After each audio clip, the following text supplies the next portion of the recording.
kuna mambo kama matatu ya msingi. Cha kwanza, mjue sana Mungu.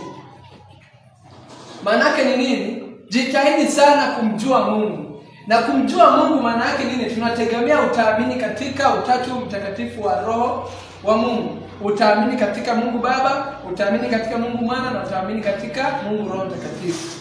Si ndio hivyo? Ukishamwamini Mungu na kumjua, ukaishi maisha yale ya utakatifu, umetimiza kigezo cha kwanza, umemjua Mungu.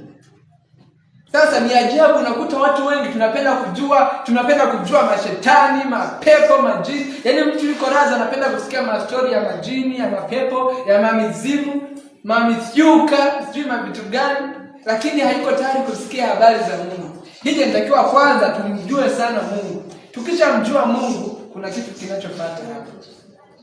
Bwana Yesu asifiwe sana. Amina. Tutafuta kumjua Mungu. Ili umjue Mungu kwa undani zaidi, lazima uwe unatenga muda wa maombi, au uwe unahudhuria maombi.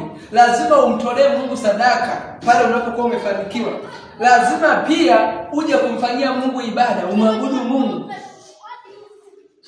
Lakini kingine, lazima ujitahidi kujihakikisha kwamba unajitofautisha na wengine. Mwenendo wako na matendo yako yafanane na mtu ambaye amemcha Mungu, amemwamini Yesu kuwa Bwana na Mwokozi wa maisha yake.